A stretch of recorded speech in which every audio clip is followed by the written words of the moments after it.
The April day was bright with sunshine. The snow in the fields had completely melted, and the green grass had begun to bloom. But it was the birds that particularly rejoiced in the arrival of spring. Constance observed a small flock of birds with delight. From a little shed, her grandson emerged.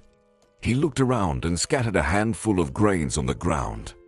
Unable to resist, Constance began to knock on the window. "Ben, what are you doing?" The boy got scared, dropped the bowl, and ran out of the yard. Constance rushed outside, scolding along the way. "And why did he do that? I try so hard for him to have everything, and he doesn't listen to me. I told him feed the chickens, and instead, he's feeding some birds. What a disobedient child." The woman looked around. Ben, come. Grandma will give you something." Constance repeated this several times, naively thinking that her 10-year-old grandson would fall for her cunning. But instead of the grandson, Sarah, Constance's distant cousin, came. "Why are you shouting like that? I saw your Ben running down the street. I thought he must have caused trouble again." Constance was glad that someone sympathized with her sorrow. She invited Sarah into the house, complaining about her life along the way. "Oh, Sarah, he misbehaves every day. I don't know what to do anymore. How does he do it? I'll in secret so that I don't see. Sometimes I think he does it on purpose to spite me." Sarah shook her head. "It's nonsense. Don't think about it. Ben, like all boys, is active, and it's normal for a child. You should be happy that he's so energetic." The hostess didn't like such an answer. "So, according to you, if he turns the whole house upside down, I should jump for joy. Is that it? You're always dramatizing. I just wanted to remind you that a healthy child should move, play, and misbehave. Especially a boy. It's written in all scientific journals." Constance looked dissatisfied with Sarah. "How should I know what they write in journals?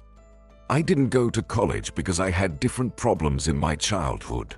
Where to get food, to survive until morning, and not let my younger siblings die of hunger." Sarah replied, "Constance, I'm not to blame for being born after the war, and I was luckier than you. And don't reproach me with that every time, or I'll stop coming to see you." The homeowner said, "Sarah, I just said it without any intention. Maybe I really misunderstand something, and scolding Ben is unjust." Constance, lost in her thoughts, sat on the bench.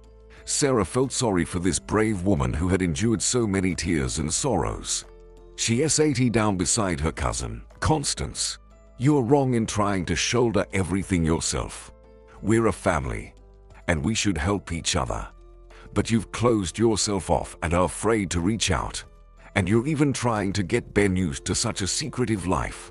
And that's not right." "Sarah, what are you talking about? I live for my grandson. If not for him, I'd have given my soul to God a long time ago. Don't rush to the other side. You still have plenty to do on earth. But in raising your grandson, something needs to change." "What do you mean?" Constance started to get angry. She didn't like it when she was criticized. Sarah knew this aspect of her character and tried to be delicate in her conversation with her. "Constance, I know you won't like this, but don't impose your principles on the boy. You see, he doesn't live in isolation but in a society with certain traditions, and your standards diverge from what is considered normal today." "Sarah, I don't understand you. You speak in riddles. Just tell me straight. What am I doing wrong?" The guest sighed. "All right, I'll tell you straight. Stop taking the boy to church. I have nothing against religion and believers. I attend services on major holidays myself. But you know perfectly well that faith should come from the heart. You can't force a person, especially a child, to believe, and spankings won't help." Constance gasped for air. Her indignation was at its peak, and she said, "So that's it. Now I understand. You want me to raise another sinner. Not only has his mother, my daughter, become a child of vice, But now you want to hand my grandson over to a life of debauchery. No, that will never happen. Sarah wanted to argue with her sister, but at that moment, Ben burst into the house. The boy noticed the guest and smiled happily. "Aunt Sarah, hello. I came to your place, wanted to invite Brian, but he's already gone somewhere." The boy didn't wait for an answer and turned to his grandmother. "Can I play with the guys for a bit?" Constance replied displeased. "You eat first, then sit down to do your homework." "Grandma, just a little play, only half an hour." Unexpectedly, Sarah supported the grandmother. "Ben, Grandma is right. You need to get things done, then have fun." His enthusiasm faded, and the boy said, "Fine, I'm tired of living like in prison. I'll just run away from you." Constance couldn't hold back anymore. She grabbed a belt and threatened her grandson. "You won't run away. Behaving like an adult. Sarah, it's all because of you. A child needs to be taught order from a young age." Ben went to his room, but the grandmother continued to express her displeasure. "Let me never hear such words from you again. And Lord, if I see you feeding grain to the birds, I will punish you." Unexpectedly, the door to the grandson's room creaked open, and the boy replied, "Grandma, but the Lord said that every creature deserves mercy, and birds bring benefits to everyone. So I'm doing a good deed by feeding them. And if you beat me, then God will punish you." The door slammed shut with a noise. Constance was speechless with shock. Sarah laughed. "Constance, here's the answer to all the questions. Ben is right about everything, and you can't argue with that. You can't argue, that's for sure." For a few more minutes, the elderly woman remained in a state of mild apathy. She shook off this stupor only when the guests started to leave. "I'll go look for my troublemaker. Constance, don't be mad at me. I also have a very positive attitude towards Christianity, but I believe it should be a voluntary matter." "Sarah, you are saying everything right. I see that I'm not entirely correct. Thank you for teaching me." Constance wanted to say something else to her sister, but changed her mind. She escorted the guest, and then decided to check on her household. Time flew quickly with familiar chores, and all the troubles were forgotten. When she returned to the house, a sense of peace prevailed in her soul. She approached her grandson's room and listened. Ben was reciting a history paragraph out loud. Constance opened the door. "Ben, stop studying, or your head will hurt. Go outside. Check if Brian has returned." The boy, overjoyed, made a sound resembling the call of Native American leaders and ran out into the street. The grandmother looked at her grandson with affection. "That rascal didn't even put the book back in its place." Her voice was filled with nothing but love and kindness. She tidied up the fifth grader's desk and looked thoughtfully out the window, where the birds were still present. Tears welled up in her eyes, and she remembered a completely different April. Constance was only a year older than her grandson when the war began. That summer was etched into her childhood memory so firmly that even now, decades later, the horrific scenes of the past come alive at night. She remembers even the smells of burning fields and houses. The smell of this hellish aroma, Constance first experienced when she wandered through her native surroundings in search of food. Enemy soldiers were systematically looting the cellars of rural residents, and then began to burn entire villages. They stumbled upon one such settlement when the children went to the forest for berries. 14-year-old Paul, who was the village's main troublemaker before the war, led the group. The teenagers screamed in horror when they arrived at the ashes left from the small village. "Guys, not a single house is left here. They burned them all." The children walked among the smoky houses and jumped at the sight of bodies. Suddenly, a little girl, younger than Constance, rushed to a decaying pile of rags, shouting, "Aunt Ruth, get up. You're not dead." This heart-wrenching cry also often haunts Constance in her dreams. At that time, the children dragged the girl, who had gone mad with horror, away from her deceased relatives. They didn't stay long at the scene of the tragedy because in the distance, the roar of engines could be heard. The children tried to quickly escape from the scene of the fire, over which a black cloud hung. Constance remembers when her mother came back one night and woke the children. Quickly get up. Dress warmly. We need to leave the village. I'll take you to a safe place now. Constance was the eldest in the family, and when her father went to the front, he told her to help her mother. The girls diligently followed their father's instructions, and when their mother woke everyone up in alarm, she began dressing the little ones. Only after the whole family went into the woods did Constance gather the courage to ask, "Mom, where are you taking us?" "To the partisans." "Are we going to live in the woods now?" Zoe looked at the girl and sternly said, "If you know too much, you'll age quickly. In general, it's better for children not to know anything." Constance had heard about the partisans. People in the village started talking about them right after the arrival of the enemy. But the girl couldn't even imagine that her mother was somehow connected to them. However, that night, as they fled from danger, she realized that her mother was involved in this movement. Almost all the villagers left their homes with their families. Voices of men and women echoed from all sides. Monsters. They don't spare even infants. But they will soon get what's coming to them. Our people will return and drive the wolf pack away. These statements gave strength, and even the children didn't cry. For several hours, people made their way through the forest, and only by morning did they reach the partisan camp. Although it was only the end of September, the weather was damp. A piercing wind blew, and by the end of the journey, the children were freezing. But they were warmly welcomed by the women who had already settled in the forest camp. Constance immediately noticed that there were many women and children in this settlement. But after a few days, the composition of the population changed. One night, they woke everyone again and led them through the woods to a clearing where fires were burning. In war, children grow up very quickly, and Constance knew what such fires were used for. When a plane landed on the clearing, an important man in military uniform commanded, "First, we seat the youngest. We will save the little ones, and then those who are older. It's unknown when there will be another plane." Only the two youngest, Constance's sisters, boarded the plane, and 7-year-old brother Peter was not taken. The military man overseeing the loading picked up the boy and carefully placed him on the ground. "Sorry, brother, but women and children have to go first." "You're a soldier, right?" Peter straightened up and shouted, "Yes, Sir Commander.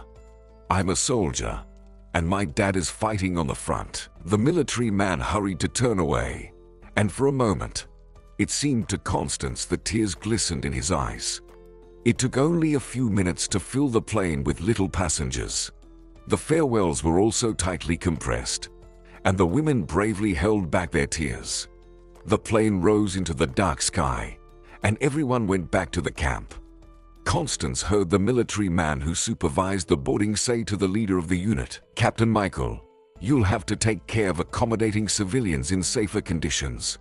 You know yourself. The front line is changing, and not for the better. It's unknown when there will be another plane. Most likely, such an opportunity won't arise anytime soon." The man listened to this person and then replied, "We'll try to solve this issue in the coming days.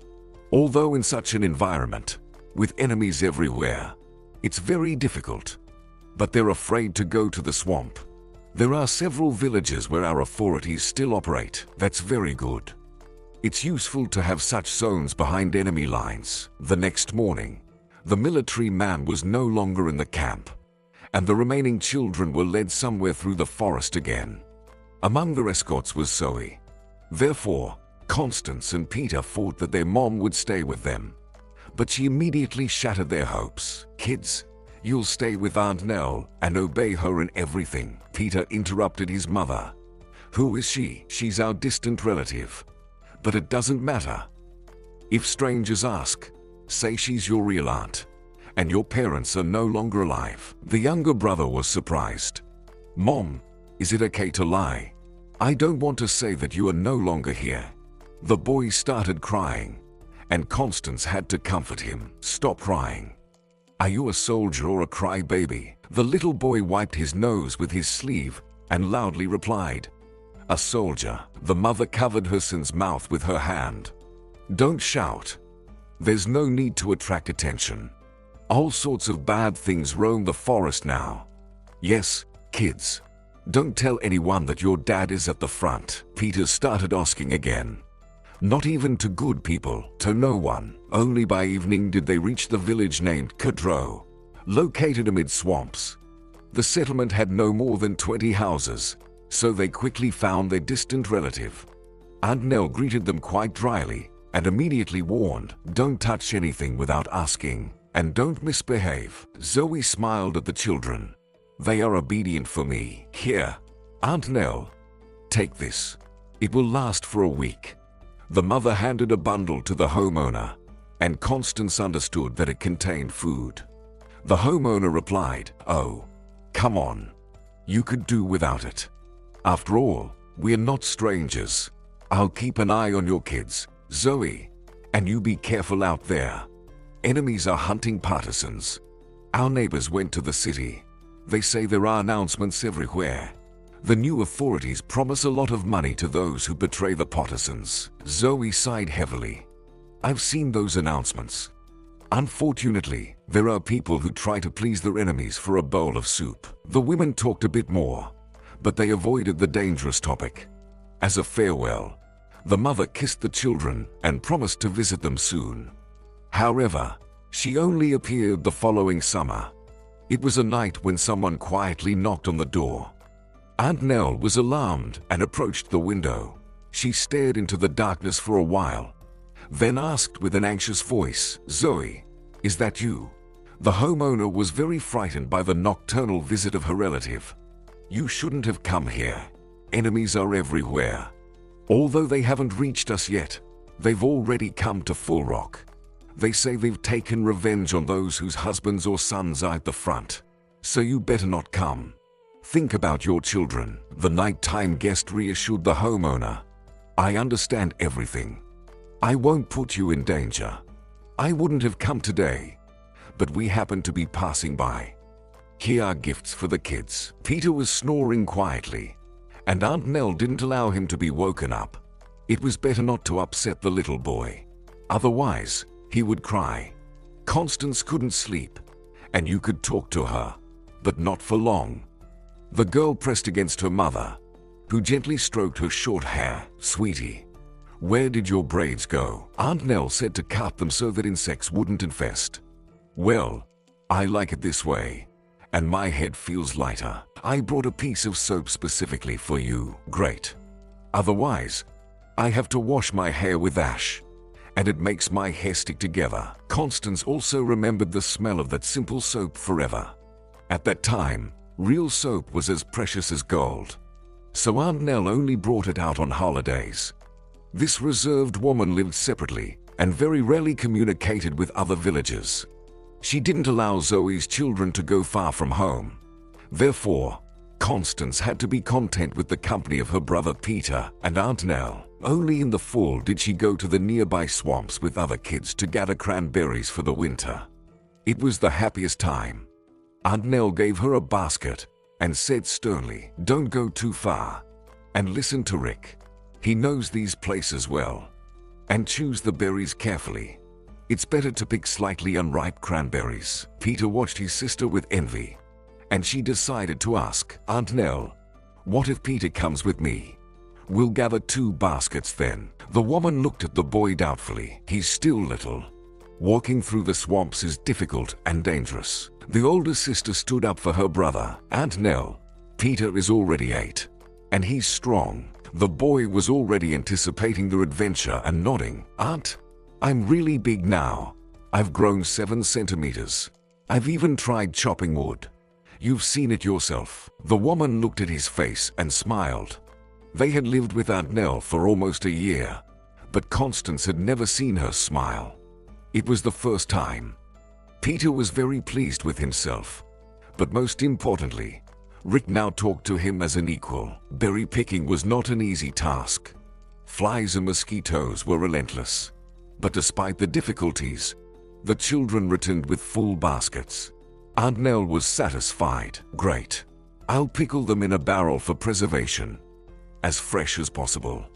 Go a couple more times, and we'll have enough for the whole winter. The kids gladly accepted the offer. While the weather was good, they brought so many berries that Aunt Nell had to look for additional containers. But the most astonishing fact was the cranberries themselves. Despite the war raging nearby, just a few dozen kilometers away, there were more cranberries than there had ever been before the war. In general, it was relatively quiet here. Only when planes with crosses flew over the village, the locals hid in basements, fearing air raids. Although the village of Cadro stood far away, news from the wider world reached even here. The scent of spring was already in the air when Rick burst into their home without knocking. Our forces defeated the enemy near the capital. Aunt Nell crossed herself, and Peter shouted at the top of his lungs, "Hooray!" Apparently, this significant victory inspired the partisans, who began to act boldly and even audaciously behind enemy lines. Rick also informed the villagers about their successes. That's when Constance realized that this brave guy didn't go to the swamp just for nothing. But then, Rick suddenly disappeared. Constance asked the locals where he could be, but no one knew. The 13-year-old girl was intrigued by the boy not by chance, because there was something more between them than just ordinary childhood friendship. On that rainy day, they weren't expecting guests, but as evening approached, Constance heard stealthy footsteps outside her window. She thought it was Rick returning and rushed outside.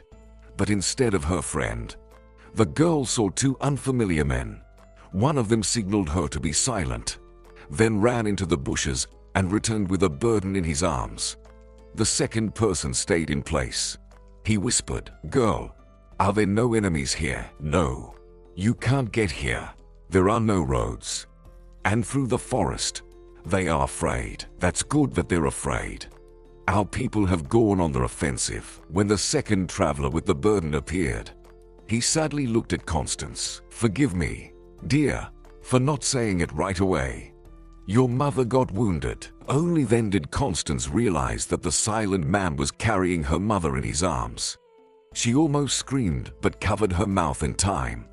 Aunt Nell had already rushed out of the house. "Zoe, how did this happen?" But the wounded woman didn't respond.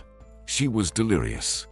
The same man explained the situation. "She got hit when the group was almost hidden in the woods. But it seems the wound is not serious. We couldn't rescue the boy.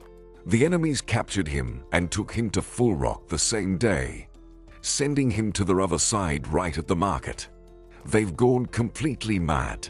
He's just a kid." Aunt Nell looked at the man, and Constance understood everything. Her head was spinning, and her legs shook. "Rick, how could this happen?" Aunt hugged her. "It's all that damned war." These two events literally stunned the girl. She looked at her mom, and Rick's image stood before her eyes. Meanwhile, the hostess of the house bustled around the guests. However, the partisans refused the food and disappeared into the forest as quietly as they had appeared.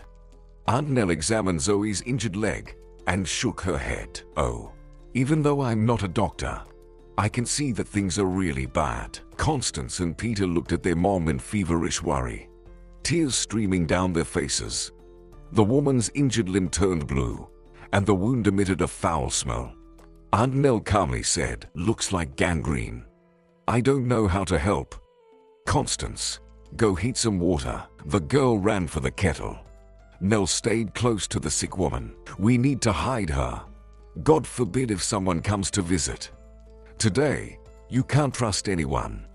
Constance, now I'll wash the wound, and you and I will move her to the barn behind the house." "But Aunt Nell, it's cold there." "Don't worry. We'll cover her warmly. There's no other way. And here's something else. You know the way to Full Rock?" "Yes, Rick showed me." The girl's voice quivered, but she tried to compose herself. Nell pretended not to notice that momentary weakness. "You need to go to the neighboring village. Before the war, an old lady named Angela lived there. I don't know. Maybe she's not alive anymore. But her daughter also knew a lot about medicine. I once got treated by her. Constance didn't wait for dawn, although Nell tried to dissuade her. Wait for the morning, and then you'll go. No, I'll go now. My mom is very ill. As if confirming these words, Zoe wheezed and even opened her eyes, but then promptly lost consciousness again. Constance ran along the familiar path to the forest, and the full moon helped her on the way. It was as quiet as it used to be in peaceful times. Morning came when the girl reached the nameless stream, beyond which was the village of Full Rock. She was about to cross the water barrier when she noticed a woman nearby waving her arms, as if warning her about something. Constance stopped and waited for the stranger to come closer. She almost ran and was breathing heavily from it. Stop. You can't go there. Are you heading to Full Rock? Yes. Aunt Nell sent me to look for the old lady Angela. My mom hurt her leg, and the wound got infected. The woman's face immediately seemed familiar to Constance, but she couldn't remember where she had met her before. The stranger also looked at her with interest. Girl, did you live in Pot Backwell before the war? Constance nodded. And is your mom called Zoe? Did she work in the city council? The girl again made a confirming gesture. The woman sadly said, so, we know each other, but now is not the time to talk. We need to leave this place. There's no Angela. She died last month, and the village was recently burned. It's a miracle we met. The woman looked at the sky and crossed herself. So it was God's will. Let's go to your mom. And at that moment, Constance remembered that this woman performed at their school festival. She almost shouted for joy, I remember you. But her companion flinched and gestured for her to be silent again. Until they reached Nellie's house, they worked in silence. Nell was waiting for them at the beginning of the village. She immediately addressed Constance's companion, Amber. Didn't expect to see you. And what about Angela? The woman replied as if it was something ordinary. My grandmother died. We couldn't prevent the tragedy. Parrot was next to his mother. By the reddened eyes, it was easy to guess that the boy had been crying. Amber examined the patient's leg. Yes, I can't say anything reassuring, but let's try to do something. For a whole week, Amber treated Zoe. From her, Constance learned that she and her mom attended school together and were somewhat friends. Amber completed nursing courses before the war and learned a lot from her grandmother, who was called a healer. Amber wasn't like her grandmother, but she explained her abilities this way. All the women in our family were herbalists and passed on knowledge to their grandchildren. My grandmother taught me from childhood how to collect herbs, how to dry them. I never thought this knowledge would come in handy one day. To avoid arousing the locals' interest, Zoe accommodated Amber in the same barn where her niece lay. Initially, the children often ran between the house and the barn, but now Nell prohibited it. Stay inside during the day. Now you can't vouch for anyone. Anyone could report that we're hiding partisans. Peter didn't immediately understand the meaning of this warning. Aunt Nell, is our mom a partisan too? The boy's voice held not fear but pride. Nell sharply rebuked him. Never ask such questions. Do you understand me? The boy sighed. I understand, Aunt. One night, Amber called the children. Your mom regained consciousness. She's calling you. Just don't run. Go quietly. Peter went first, and Constance went to visit her sick mom when her happy brother returned to the house. I talked to Mom. She promised to tell me about the partisans. Now it's your turn, Constance. Go. Zoe was still very weak, her face pale. The can light only emphasized the pallor, but the woman smiled, and Constance considered it a good sign. She crouched down next to her mother and pressed against her maternal hand. Mom, it's so good that you woke up. You'll definitely get better, and we'll be together again. Dad will come back. The girl hurriedly spoke about her main dreams, as if afraid of being interrupted. But Zoe smiled and listened to her daughter. Only then, in a weak voice, she said, everything will be fine. Constance, later, when this cursed war is over, find Natalie and Helen. I was told they were taken somewhere to the east. The woman closed her eyes and breathed heavily. Constance looked scared at Amber, who was pouring a dark decoction into a cup.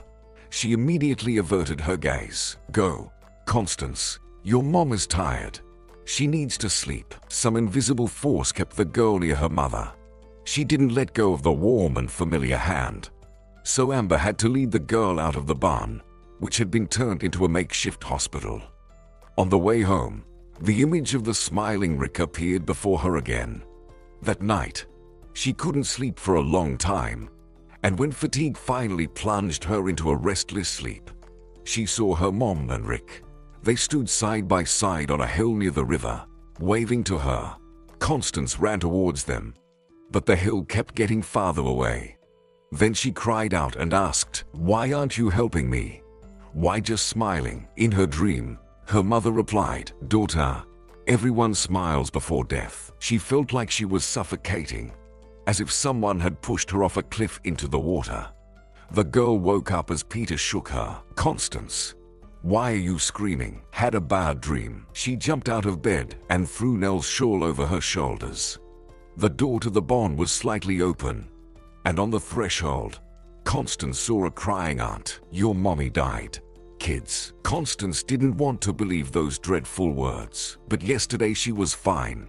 She was talking to us. From the darkness emerged Amber. "It happens, my dear. If we had started treating her earlier, we could have saved her." Infection spread throughout her body. "Go, dear, into the house.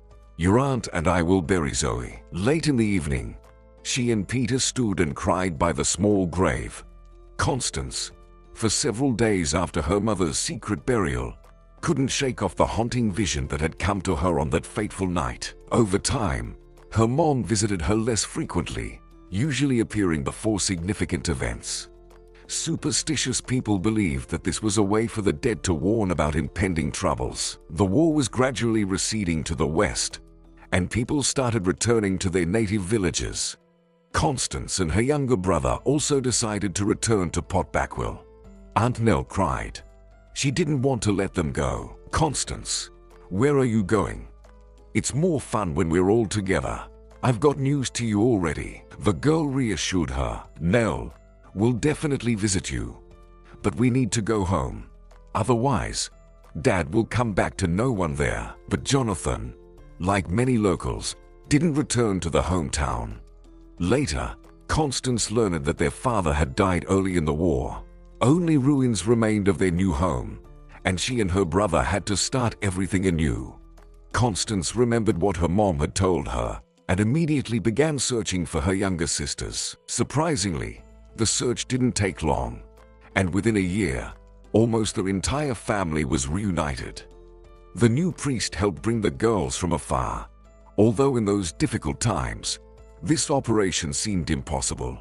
When the school opened, Constance promptly enrolled Peter and her sisters. "You need to study to become good people." Peter didn't like it very much, and he began to protest. "Constance, why are you ordering everyone to study? Go and study yourself. By the way, I'm the only man in the family." The sister replied. "What kind of man are you? You, Peter, still need to grow and grow. I'm the oldest in the family. I'm responsible for you. And studying, I'd love to, but now is not the time. Maybe later." But these plans were not meant to come true because they had to feed and clothe the younger children. The 15-year-old girl went to work on a farm. There was no time to think about anything else, so she didn't notice how 10 years passed. After finishing school, Peter decided to join the military and went to the east of the country. Natalie and Helen didn't want to stay in the village either. The first time Constance felt the bitterness of loneliness was after her friend's noisy wedding. She returned home and burst into tears. Years of deprivation broke out with the tears. "Mama, dear, here I am, alone and unneeded. Brothers and sisters are scattered around the world, and friends got married. No one even looks at me." But the heavens didn't hear this cry of despair. Constance didn't allow herself such weakness anymore. She decided that if it was destined to be this way, so be it. It was during that difficult time that she began to turn to God frequently, asking the Almighty for one thing: the strength to keep living. Life was gradually improving, and one day Constance dared to embark on a journey to visit her brother. Peter had risen to a high rank and proudly told his sister about his life. But far from home, she grew sad and started getting ready to return home. Her brother suggested, "Constance, stay with us. We'll find you a job and a man." "No, Peter, I'll go home. And it's too late for me to think about man. Destiny is unpredictable. It likes to joke." Words of her brother surprised Constance, and she tried to forget about it as quickly as possible. However, any seed, once planted, will inevitably sprout. Peter's wish had settled in the young woman's heart. When she first saw the new agronomist at work, she immediately felt an electric current running through her body. This had never happened to her before. Maxwell also noticed the charming girl. "Is that you, Constance?" "Yes." "And who are you?" "I've been sent to work with you. I'm the agronomist." She was afraid to look him in the eyes, because when their gazes accidentally met, she instantly blushed. Maxwell deliberately pretended not to notice. Unlike the local men, he dressed well and spoke eloquently. In his presence, Constance melted. She tried to control herself, but it was futile.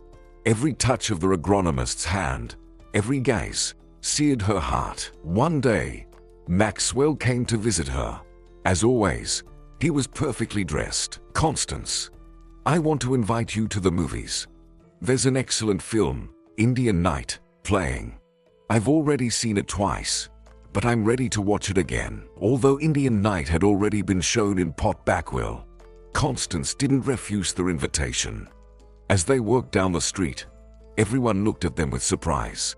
The next day, the whole village learned that Constance had a boyfriend from the city. Even her boss didn't hesitate to hint at this fact. In the morning, he stopped her. "Constance, I'm very happy for you." The woman pretended not to understand what he was talking about. "Henry, why are you happy?" "Because, Constance, another family will appear, and our farm will do everything possible to ensure your family is strong and happy. Both you and Maxwell are our valuable reserve." He spoke loudly, attracting the attention of the workers. When Constance came for her date in the evening, the agronomist laughed and told her his story. "Constance, you won't believe it, but everyone's been congratulating me since this morning. Can you imagine? We weren't officially married. And what do you think we should do in such a situation?" Constance was silent. She wanted to run away so that Maxwell wouldn't see her face turn red with shame. But he held her hand tightly. It seemed to Constance that time stood still. The pause after which the agronomist triumphantly said, "Constance, I believe we have no right to shatter their hopes." She stammered, "I don't understand you, Maxwell." What was there not to understand? It was destined for us to be together, but we were walking hand in hand like teenagers. "I think it's time for us to legalize our relationship." Constance was afraid of scaring away her happiness. She immediately agreed, and the next day, she and Maxwell went to the city hall.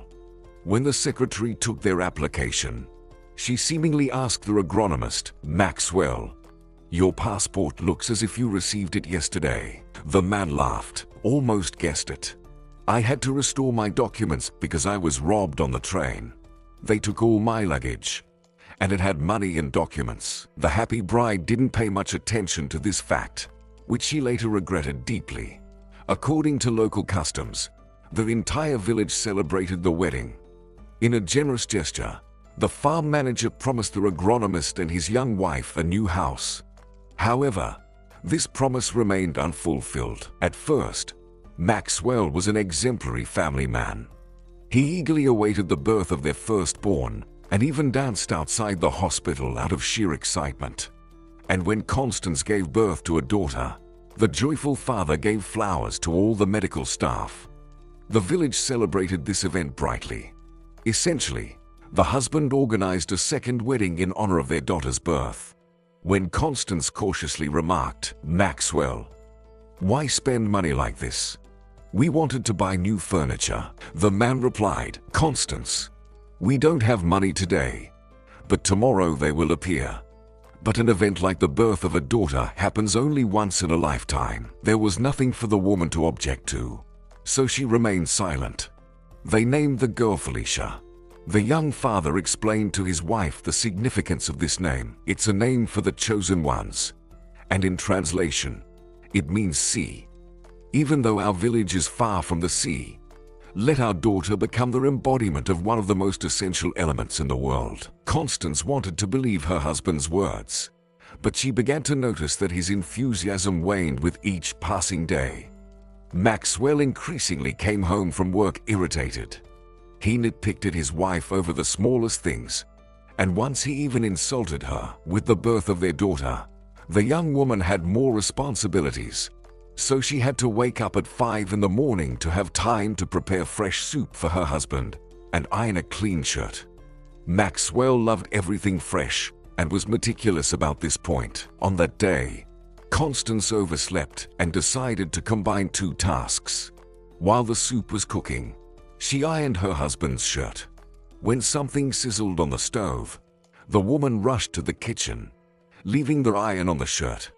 Immediately, her husband screamed, "What are you doing, Constance? You almost burned my best shirt. How many times have I told you that you can't do 2 things at once?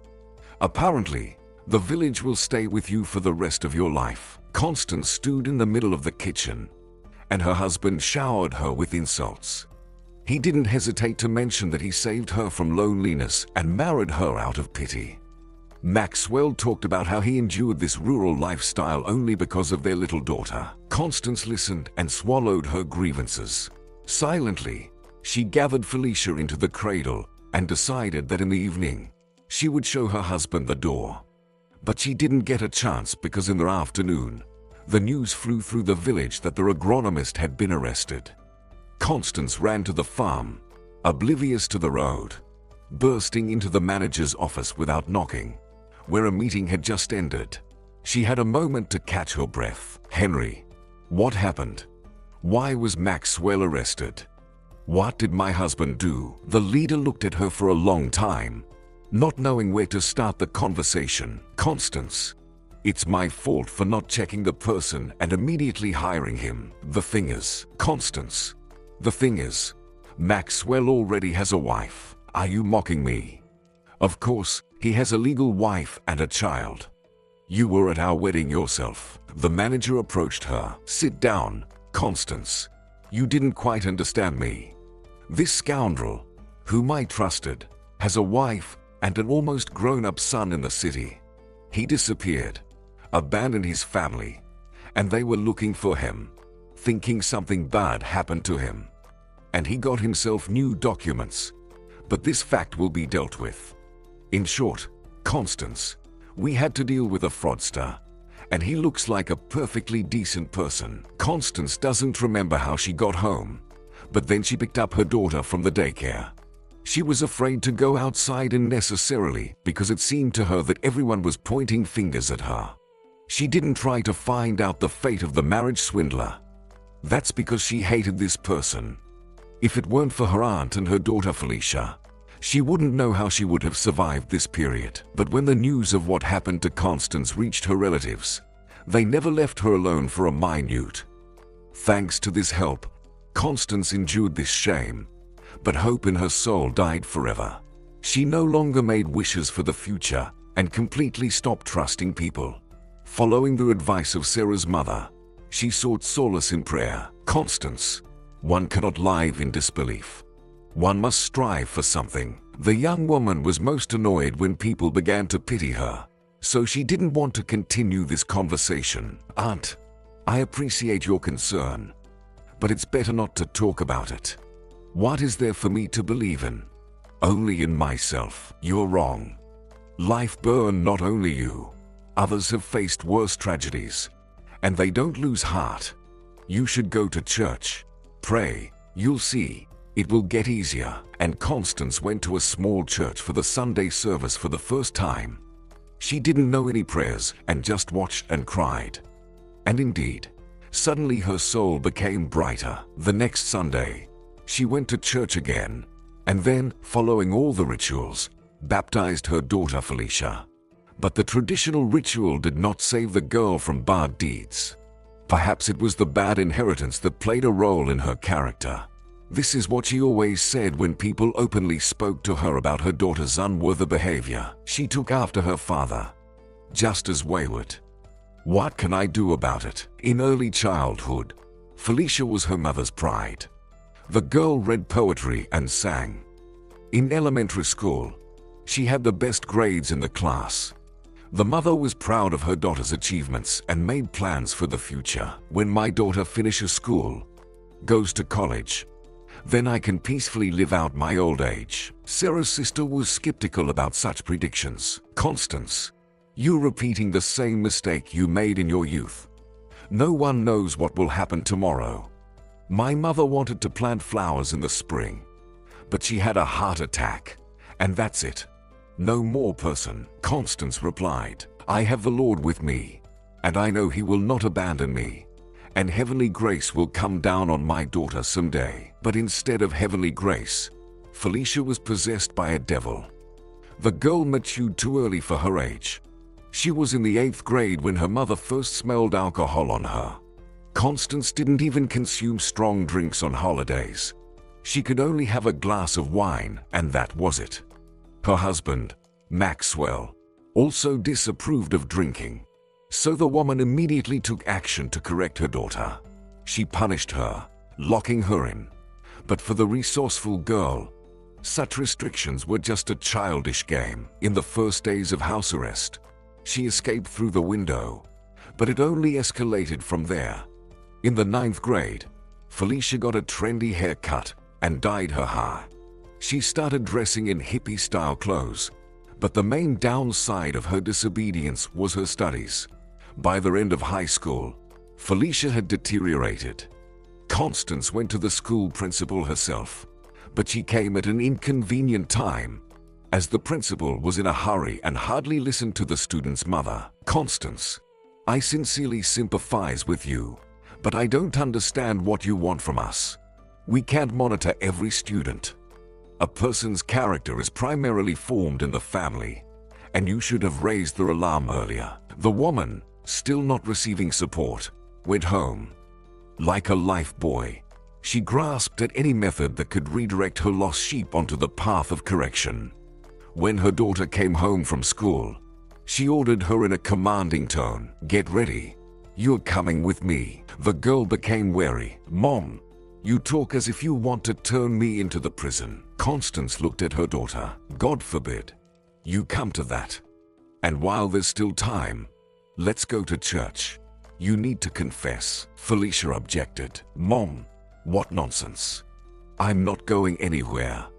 Pray to your gods yourself. And I have completely different interests." She saw her daughter putting on tight pants and an equally tight bodysuit. "Felicia, I command you. We're not in the military to be commanded. Uncle Peter can train his subordinates, but it won't work with me." The girl decisively headed for the door, but her mother caught her by the vest. Felicia skillfully freed herself and disappeared outside. Constance realized that she could lose her daughter completely, but preventing subsequent events was already beyond her power. After finishing high school, Felicia barely got into college, but after a year, she was expelled for absenteeism. The mother cried out of hopelessness, and her daughter calmly said, "Mom, everything is fine. I never liked this college from the start. I went just to not waste a year. I'll go to beauty school this fall. I've already applied.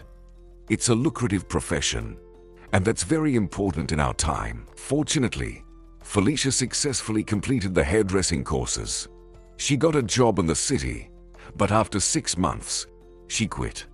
The mother was upset again, and the daughter explained her unexpected move. "For such a salary, let the horses plow. I am not a hoofed animal, but a young girl.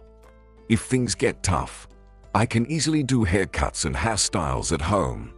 Many of our girls did just that. When the situation calmed down a bit, her mother decided to inquire about her daughter's future plans. "Felicia, What are you planning to do now? The girl hugged her mother. That's the right question. I'll be buying things from abroad and selling them. Mom, many people are making huge money doing that now. Constance heard about the dangers of such business. Felicia, but it's dangerous. Many people go missing doing this. Don't worry, Mom, I've got it all covered. We have a whole team and security. Let me tell you the main secret. I and a few other girls were hired for this job by a very wealthy man. The woman just nodded in confirmation, and her daughter continued painting bright pictures of their future life. We'll transport goods and sell them, and he'll pay us the highest rate for it.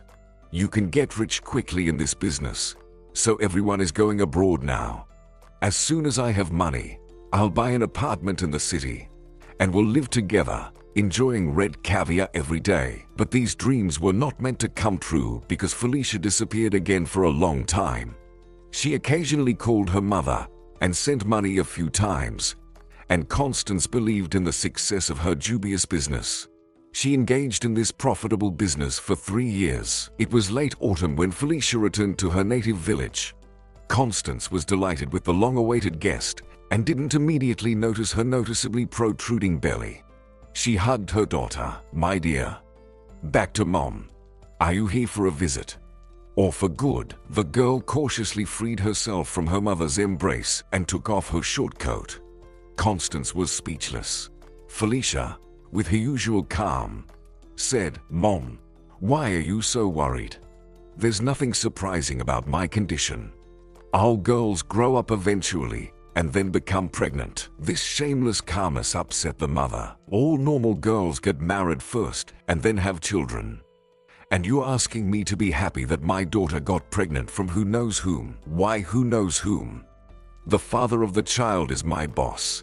He even has a name, David. Then why doesn't this David of yours marry you? He already has a family. So, you're planning to raise the child alone. And what's wrong with that?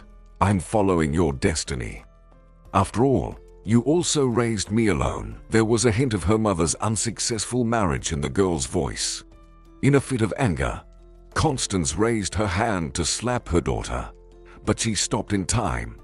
Even to the wayward daughter, she didn't want to apply physical force, considering her delicate condition. In March, Felicia gave birth to a boy. Constance did not expect that this tiny person could completely change her life. Happiness has a name, grandson Ben. Knowing the peculiarities of her daughter's behavior, Constance did not leave her grandson's cradle from the first day.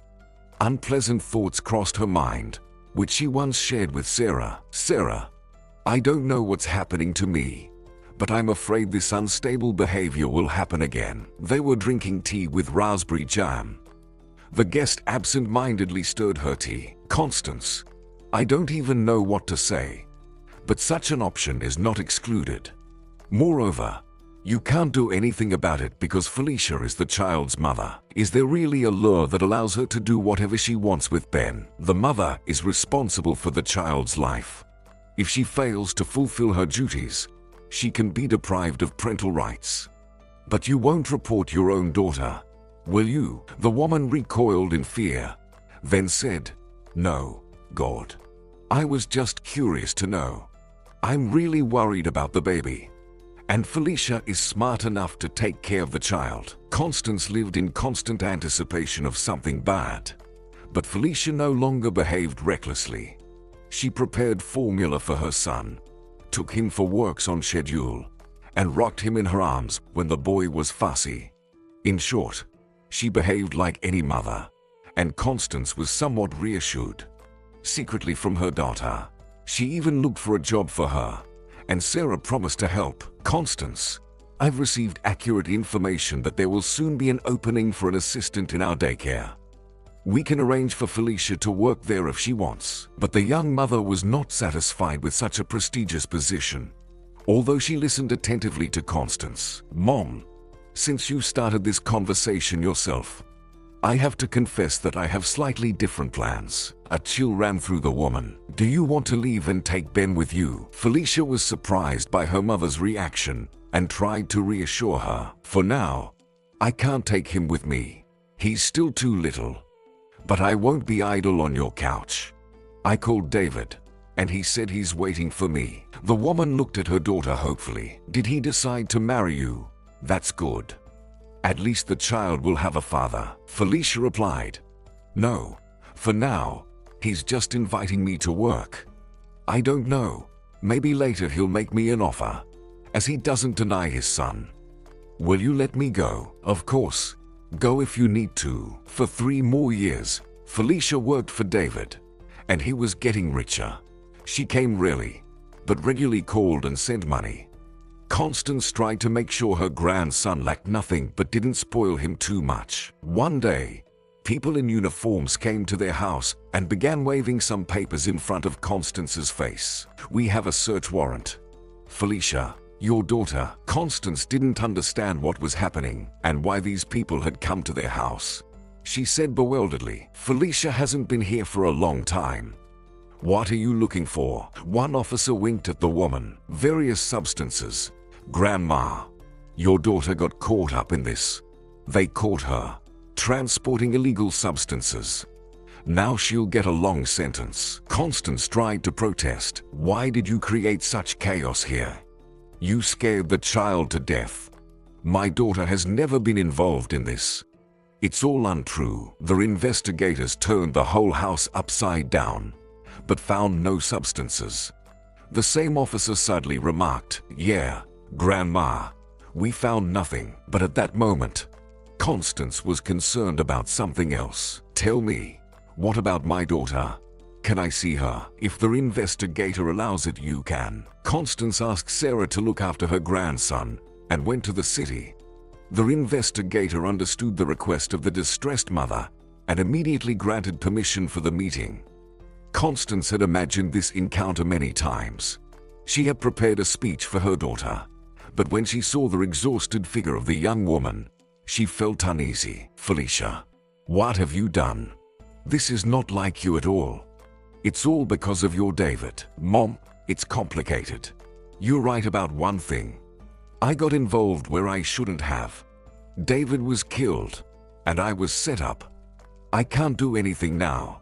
I'll ask you to take care of Ben. Just don't send him to an orphanage." "What? Daughter, could I ever send my own grandson to an orphanage? I never even thought of such a thing." Felicia wanted to say something else to her mother, but the guard said, "That's it. The meeting is over." Constance tried to object, but the investigator promised me an hour, and only about 10 minutes have passed. No more. The guard's face turned stern. "We have our own rules here," Felicia whispered. "Mom, better not argue." Constance fell silent. She watched as the massive iron door closed behind her daughter. At that moment, she didn't know that she would never see Felicia alive again. 2 months after the meeting with her daughter, the court date was set.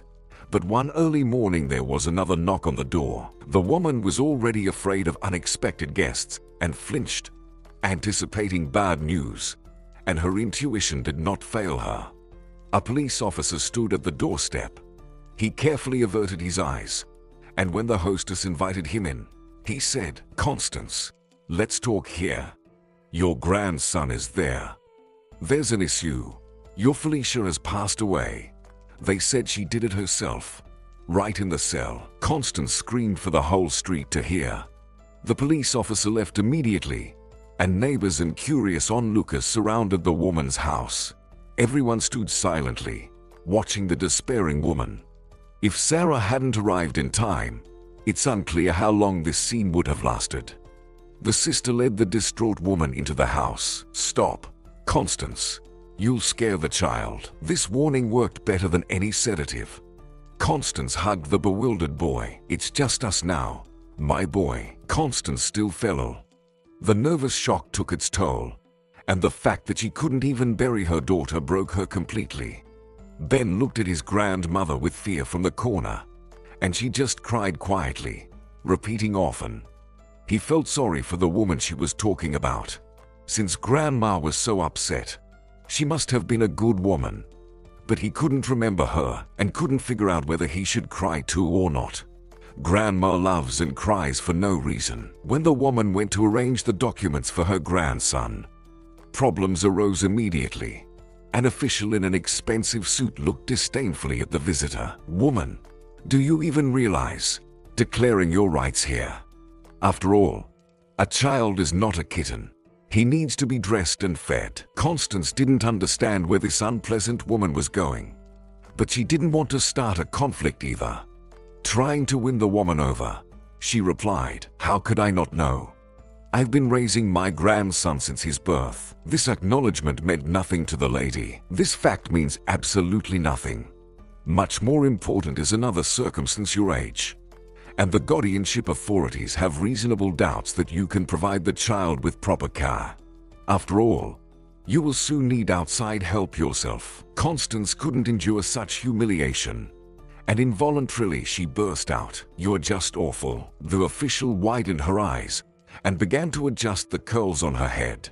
She wanted to retort to the impertinent woman, even threaten her, but Constance had already left her office. If not for Sarah's intervention, Ben would surely have been sent to an orphanage.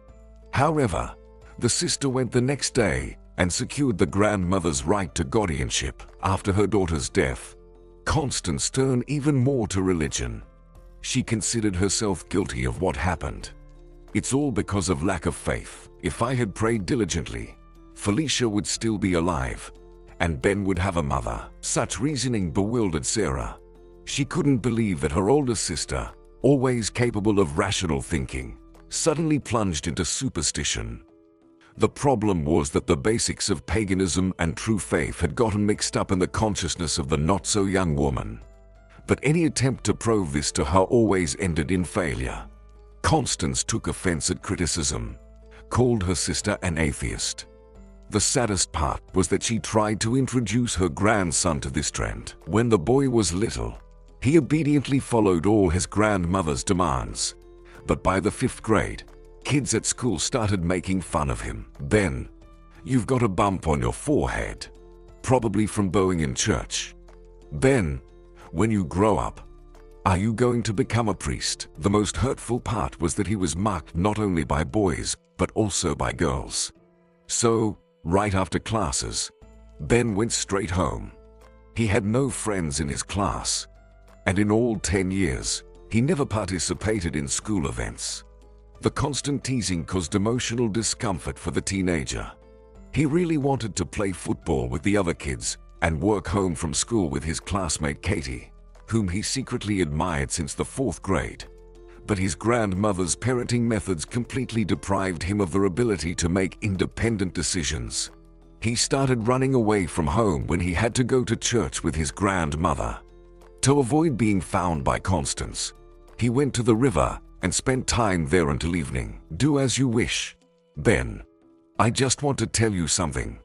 You've grown tall, but you lack intelligence. After all, your grandmother is trying to save you." The boy loved his grandmother very much, and he didn't want to hurt her, but he could no longer follow her guidance. Ben was already in his senior year when he decided to clarify this main question, trying to be as gentle as possible. He asked, "Grandma, I really appreciate everything you've done and are doing for me, but I still don't understand why you've been trying to protect me all these years." "Protect from what?" "From sin. And your mother paid for it with her life, so I'm afraid for you. You're my only one in this world, and I won't survive if something happens to you." In the old woman's voice, familiar notes of despair were heard, and the boy understood that she was about to burst into tears. He gently hugged his grandmother's shoulders. "Grandma, understand that I just want to live like everyone else, and I want to protect myself and my loved ones. Please, don't keep me under your wing anymore. Allow me to breathe freely." On that day, Constance realized that her grandson had grown up, and she needed to let him go. When Ben said he would go to study in the city, she cried for a whole week. However, she carefully hid her tears from her grandson because she didn't want to spoil his mood. Despite various premonitions, she reconciled herself with her grandson's decision. Ben, of course, considered himself a modern guy. However, the concept of sin that his grandmother had instilled in him went very deep. When he was younger, he sometimes even got confused about what was a sin and what wasn't. He had to ask his grandmother for clarification, but her answers didn't please him. They scared him because, according to his grandmother, sin was everywhere. He had no intention of sharing his thoughts with anyone, but he understood that the world would look at him with suspicion. Ben naively believed that his life would change dramatically in the big city. However, rural habits couldn't be concealed with fashionable clothes. Even in his articulate speech, there were rustic words. Therefore, new complexes were added to their existing ones. But, as before, he was very indecisive in relationships with girls. Soon, roommates became interested in the young man's unusual behavior. Ben, why are you behaving like a saint? Girls like assertiveness and even audacity. Guys, I just can't do it. Then you'll remain a bachelor until old age. Came, saw, conquered. This is not only the motto of generals, but also of real men. Women like those who can protect them and shower them with expensive gifts. Ben tried to make a joke, but his friends didn't let up. One day, they took him to a college party where he met the gorgeous blonde Chelsea. The girl behaved quite uninhibitedly and didn't leave Ben's side all night. He himself suggested escorting Chelsea home, and she agreed. When they were near her house, the girl suggested, "Want to come in?" and he repeated, as if hypnotized, "Let's go in." He stayed with Chelsea until morning and was late for lectures. Like a real man, he confidently told the girl, "Chelsea, after what happened last night, you and I should get married." Chelsea laughed. She laughed for a long time, then sat down next to him and affectionately stroked his head. "You're so silly. A country fool. You're the first guy like this for me.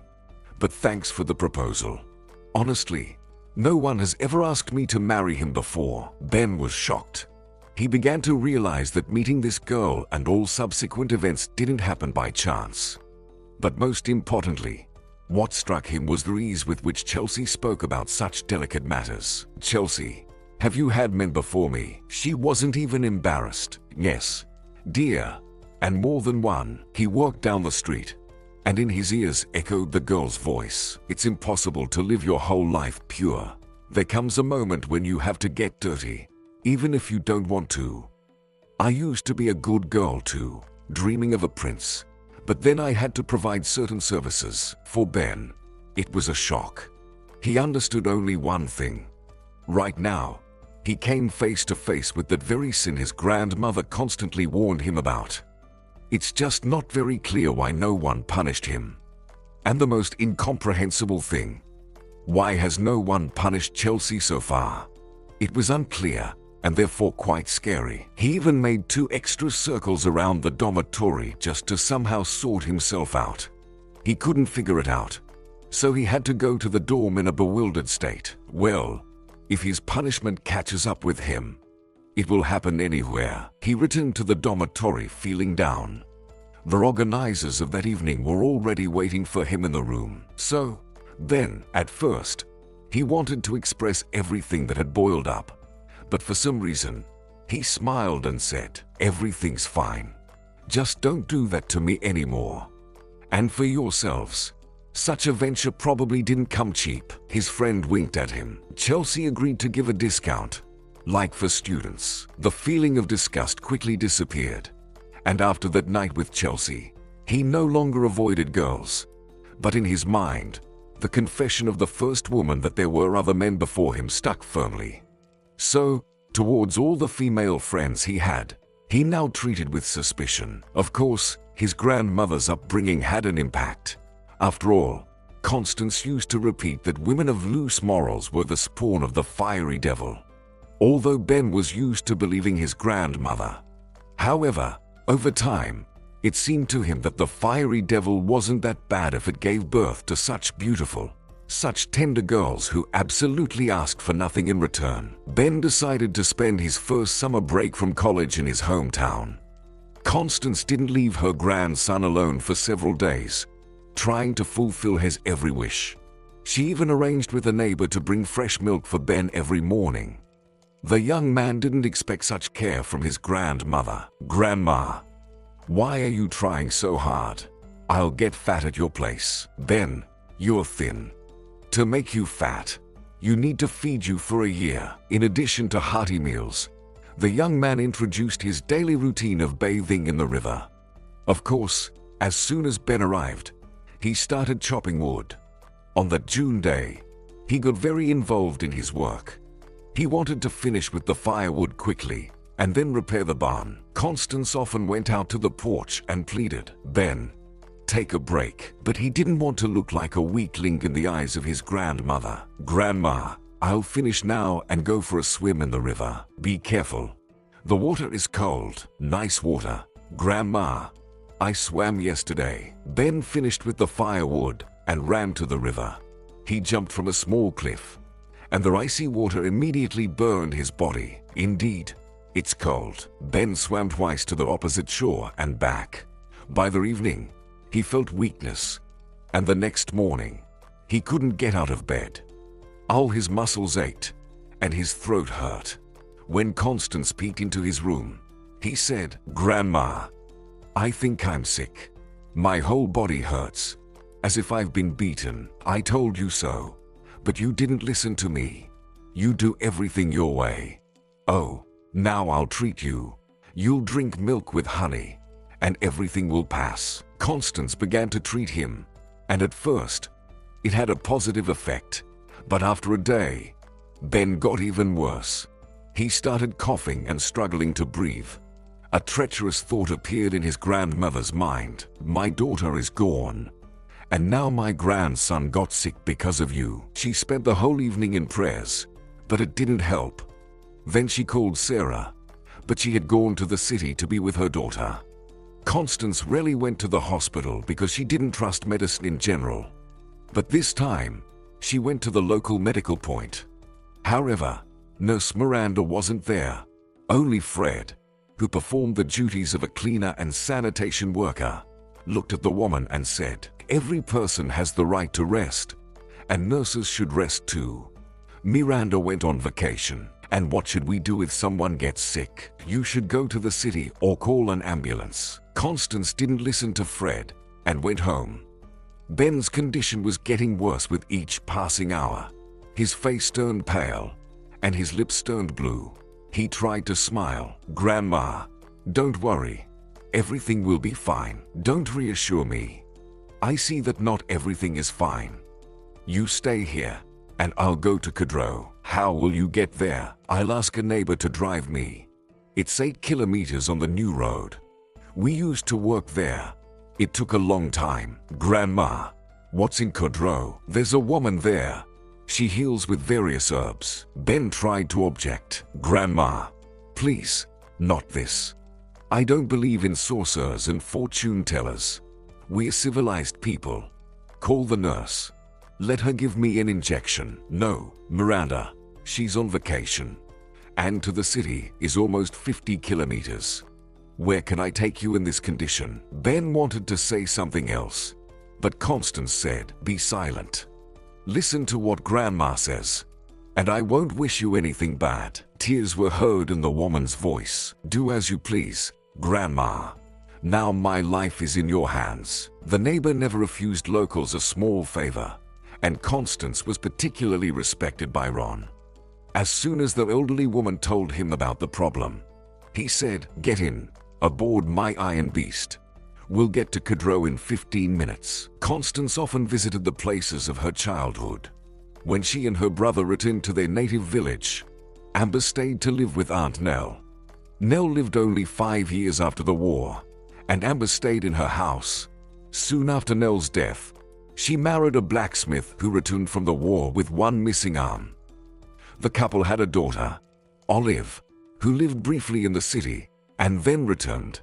There were various rumors about Olive, that she inherited all the strength of the previous generations and possessed black magic. Constance never turned to Olive because Amber was still alive, and she trusted her. Near the witch's house, a small line was waiting, but Olive signaled for her to come in. The woman entered the house, where behind the curtain lay the old Amber. She recognized her immediately. "Constance, is that you? Decided to visit me, and here I lie like a moldy pie." The old lady laughed. "What use am I now? I only spoil the environment. It's time to get ready for a long journey." Constance interrupted the old lady. "Don't rush, Amber. I came to you for help. My grandson is the only one, and he caught a cold so severely that he can't breathe. The paramedic is on vacation. It's a long journey to the city.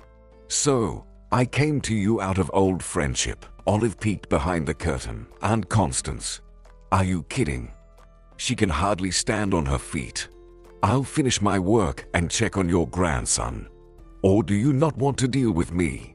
Sophie will be here soon." The old witch unexpectedly objected. She cast an unkind look at her daughter. "Have you taken over? I'm still in my right mind. Don't decide for me what to do. Get me a travel pharmacy. Put some thyme and St. John's wort there. A bit of dream herb, too." Pursing her lips, Olive went to fulfill her mother's request. But Constance clearly heard her say, "She's completely lost it." Amber also heard this comment. So she whispered, "Constance, I regret teaching Olive all those tricks. Angela is probably turning in her grave. Olive turned helping people into a business, and it will end badly someday. It's good that my granddaughter Sophie is not like her mother." Olive pushed the curtain aside again. "What are you whispering about, Mother? When are you coming back? Or are you staying there overnight?" "I don't know yet.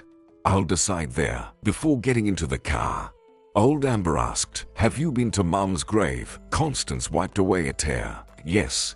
As soon as I arrived, I visited Mom. Thank you for taking care of the grave. It's not me. Sophie tries. Your mom was a real hero. She deserves that respect." Although Amber moved with difficulty, her intervention immediately yielded positive results. Following the shaman's instructions, Constance prepared a decoction, after which the fever began to subside. The cough also decreased.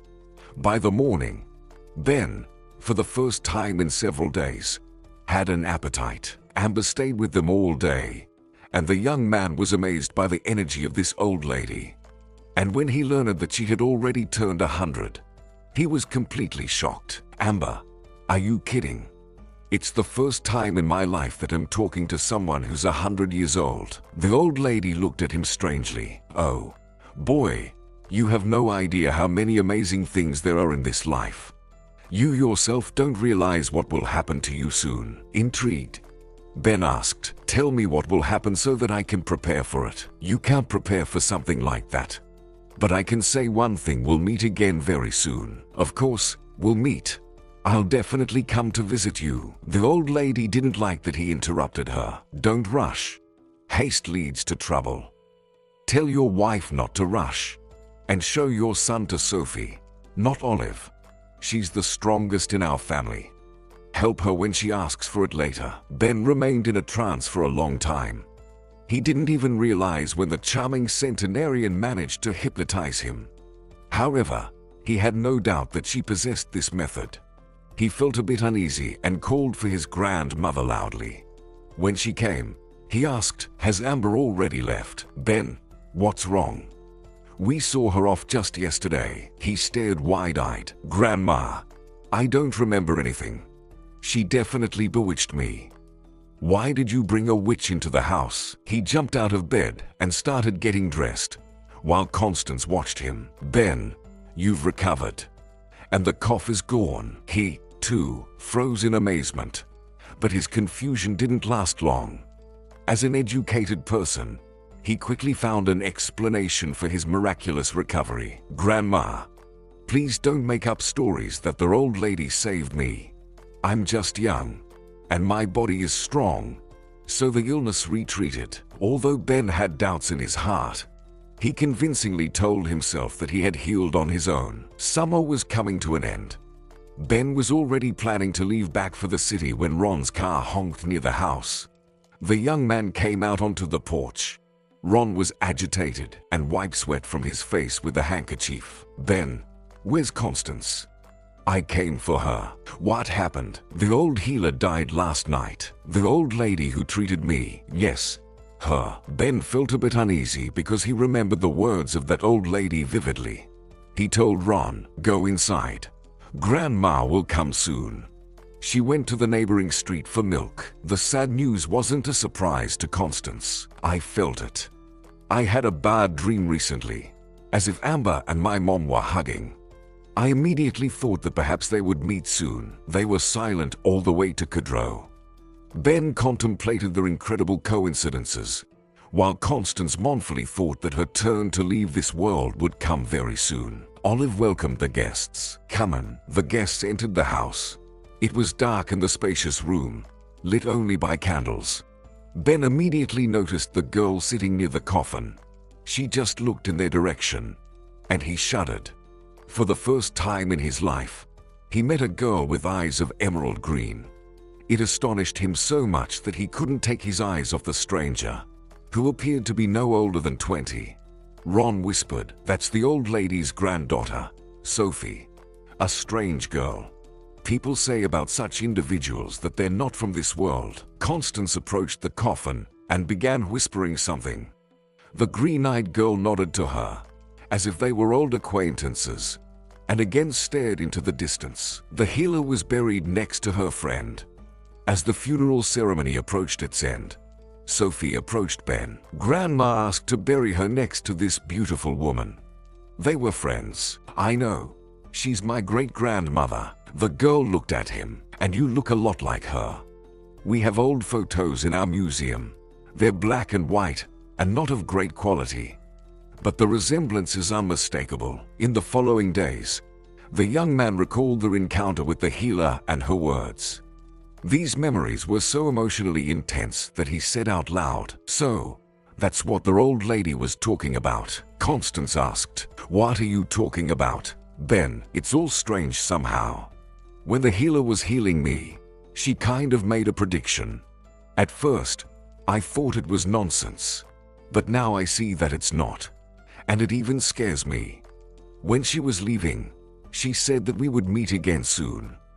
But could I have thought that the meeting would turn out like this?" Ron enjoyed conversations about otherworldly topics and said, "I wonder, what else did she tell you?" Before Ben could say a word, Constance stopped him. "Don't tell us. It's not customary to talk aloud about such things. So, better stay silent." 2 days later, Ben left. Soon, he forgot about the rural vacation and the predictions of their old healer. Student life engulfed him, leaving no time for extraneous thoughts. The next summer, he joined a group of students for an important construction project to earn some money. Constance eagerly awaited his visit and was upset that her grandson didn't come to see her. Another academic year passed, and he went back to the construction site to earn again.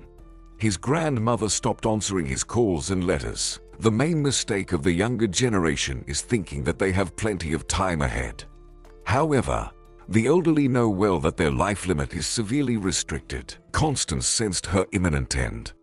Every Sunday and on holidays, she attended church, spending hours in prayer before an old icon. She asked the Almighty for only one thing: to protect her grandson from illnesses and misdeeds. One day, Sarah came to visit. The younger sister had been falling ill more often and visited less frequently, so Constance was genuinely delighted with her arrival. "Sarah, how good of you to come. I've been here all alone, feeling like in prison." "I'm alone too. Can't even argue with anyone." "Constance, it's time for you to relax a bit. Don't speak in riddles. I can hardly move around the house. I even asked Ron to go to the store for groceries." "Constance, don't take offense. You know that at an old age, people can't change. I'm talking about being upset with Ben. He's a young guy. Let him enjoy life. Who's stopping him? Let him enjoy. But he shouldn't forget about his grandmother." "Constance, aren't you ashamed?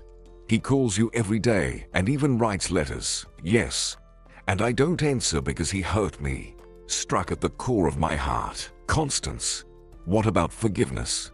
You send prayers to the Lord but don't follow the main commandment yourself. One must learn to forgive. Although I don't understand what Ben did to upset you. Constance didn't respond, nor did she object. They had tea together, then watched an old movie on TV. When Sarah was about to leave, Constance asked, "Give him a call. Let him come. Why don't you call him yourself? I'm not good with these gadgets. Besides, my hearing has gotten really bad." That same evening, Sarah fulfilled her request. She talked to him for almost an hour, and Ben promised to come for Christmas. Constance eagerly awaited the meeting with her grandson. She had even written down on a piece of paper the questions she wanted to ask Ben. But she never got the chance. Sarah found her in the morning in front of the TV with the piece of paper in her hand. Sarah thought she was asleep and called out softly, "Constance, Constance, what's this you've got? Doors aren't locked, and it's cold in the house." But the hostess didn't respond, and Sarah understood that Constance had already departed to another world. Grandmother's death turned Ben's world upside down. He blamed himself for leaving her alone and not visiting for so long, but there was nothing he could do to rectify it. No close relatives came for the funeral. His brother, Peter, had died earlier, and his sisters said they couldn't come due to health reasons. Therefore, Ben and Sarah had to take on all the responsibilities. After the modest ceremony, the woman asked, "Ben, what do you think about the house? You're not planning to move here, right?" The young man replied, "What would I do here without Grandma? I won't find a job in my field, and working on a tractor is not a very appealing prospect. Of course, I'll come here periodically, but you understand that it won't be often, so maybe it's better to sell the house. I'm not in the age to run here every day." Ron mentioned that people have asked about the house. "No, not for now. Maybe I'll get married soon and come here on vacation with my family." Ben wasn't lying to his relative. He indeed had a girlfriend with whom he wanted to build his future. Their encounter with Sharon couldn't be called accidental because he had known this modest girl for a long time. He just hadn't paid attention to her. She studied in a different faculty and graduated from college 2 years earlier. Sharon didn't attend parties and dressed very modestly, so guys didn't notice her. Ben also never thought that this girl with unremarkable looks would become a part of his life. He had been dating Sharon's friend, Pamela, for a long time. Pamela had a lively character, always coming up with grand ideas that often ended up in, at best, awkward situations. Both girls were from a provincial town and shared an apartment after college. However, Pamela enjoyed a lively life, while Sharon played the role of a servant. But this girl had a heightened sense of justice. When she noticed that Pamela was dating 2 guys simultaneously, she confronted her friend. "You're being unfair to Ben. Why are you lying to him? Jealous? No one pays attention to a rat like you. You'll end up an old maid. Better to be an old maid than a sellout. Do you think I don't know that you're dating Don just for expensive gifts? And he won't marry you anyway. I'll marry Ben. He'll be delighted. Simpletons like him are created to save reputations. It won't work." "Why not?" "Because I'll tell him everything about you. I don't want you deceiving a good person. Ben doesn't deserve that," Pamela replied. "Well, what do I see? You're in love with my guy." Pamela attacked her friend and started hitting her, but Sharon constantly dodged her blows, and in the evening, she gathered her things and left. Pamela said to her, "Sharon, where are you going? Are you trying to set me up? Who will pay for the apartment?" The girl replied, "You pay. Stop using me. I'm tired of it. Find another servant for yourself." This dramatic breakup scene happened early in the morning, and Sharon, with 2 bags, headed to work. Since the argument with her friend drained a lot of energy, she felt extremely hungry. Fortunately, there was a cafe on the way, frequented by students. When she appeared at their establishment's doorstep with her luggage, Ben noticed her immediately. He decided to help his acquaintance. "Sharon, where are you going?" "Home." "No. Ben, I'm moving." "Why won't Pamela help you? Aren't you friends anymore?" "Not anymore. I'm sorry. But I don't want to talk about it right now. The young man agreed. All right. Let's not talk about it. But at least do you have a place to leave your things? Not yet. But I'll figure something out after work. Ben said, let's do this. You go to work, and I'll take your bags to my place. They gave me a separate room in the dorm as a young professional, and I'm enjoying it now. Do you know the address? The girl nodded. Yes, Ben. I know. I don't know how to thank you. Someday you'll repay me with a favor for a favor. They went their separate ways. Ben took Sharon's luggage to the dorm, but for some reason, the fact that the two best friends had parted ways so easily bothered him. He went to Pamela to find out the details. He pressed the doorbell button for a long time, but no one answered, although music could be clearly heard from inside. Ben started knocking on the door, causing displeasure from a neighbor. Why are you knocking? You're late. Someone else beat you to it. They're having fun in there with music. In frustration, the neighbor began banging on the door. Pamela, open up, or I'll call the police. After a series of powerful door knocks, it finally opened a crack. Pamela stood in her robe. Ben walked past her into the apartment and saw Don. He was trying to squeeze into tight jeans, but his hands were shaking with fear. Ben felt sorry for the guy. Don't shake like that, buddy. I won't hit you. She's not worth fighting over. Enjoy yourself. He patted Don on the shoulder and headed for the exit. By this time, Pamela had come to her senses. Ben, where are you going? I'll explain everything to you now. The girl grabbed his hand, and he pulled it away disgustedly. Don't you dare touch me. Get lost. Ben never took his relationship with Pamela seriously. He had suspected her of leading a double life before and never planned to marry her.